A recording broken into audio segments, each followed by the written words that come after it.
Concentre-toi. Oui.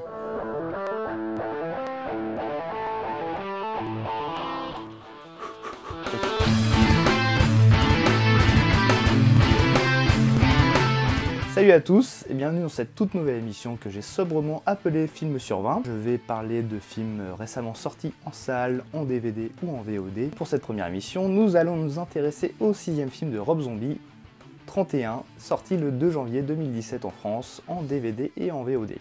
Rob Zombie il est avant tout reconnu pour faire partie du groupe de heavy metal White Zombie durant les années 80-90, avant d'avoir formé son petit projet solo.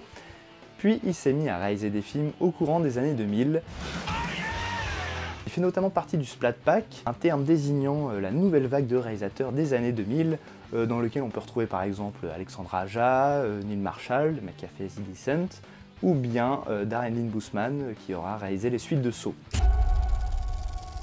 31 est un film que Rob Zombie a réalisé suite à l'avortement d'un projet sur lequel il a travaillé depuis de nombreuses années, qui est un film sur l'équipe de hockey des Broad Street Bullies. Suite à l'abandon de son projet, il contacte son agent car il veut absolument tourner un truc pour déchaîner toute cette frustration. Et c'est ainsi qu'il écrit le scénario du film 31 en à peine quelques semaines, qu'il tourne le film entre 7 et 10 jours avec son équipe habituelle, et qui finance le film grâce à 2 campagnes de financement sur fanbait.com.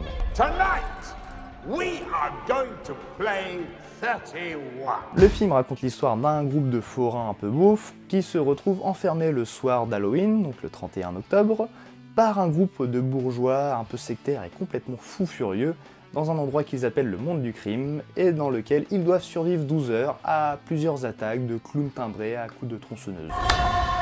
Donc le film, c'est une adaptation des Chasses du comte Zaroff, qui est une nouvelle écrite par Richard Connell en 1924, intitulée The Most Dangerous Game, et qui fut d'ailleurs adaptée pour la première fois au ciné en 1932 par Schoedsack et Pinel, les mecs qui ont réalisé le premier King Kong de 1933. Donc c'est un film très brutal, tourné dans l'urgence avec une unité de temps très courte, puisque toute l'action se passe durant seulement 12 heures. 31 is more. Alors le film n'est pas très gore en soi, mais reste particulièrement brutal et assez dérangeant vu le chaos ambiant dans lequel les personnages doivent survivre. Alors mention spéciale à l'acteur Jeff Daniels Phillips qu'on aurait pu voir dans la série Westworld.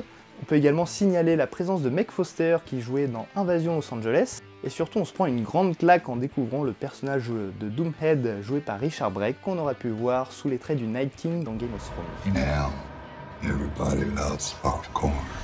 Donc le scénario est très radical, c'est même le principal problème du film, c'est qu'il passe complètement à côté de certains potentiels, puisque la principale ambition du film c'était de déchaîner toute la frustration de son auteur. Il passe notamment complètement à côté de tout cet aspect lutte des classes entre ces bourgeois et ces forains.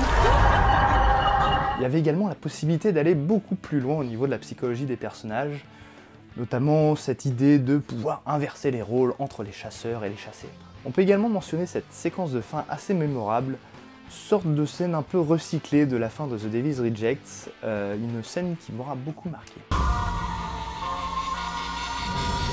Alors en conclusion, ça reste un slasher assez classique de la part d'un réalisateur comme Rob Zombie, qui peut même décevoir pour certains, mais néanmoins ça reste tout de même un film franchement viscéral, primitif, un bon gros défouloir qui se suffit en tant que tel.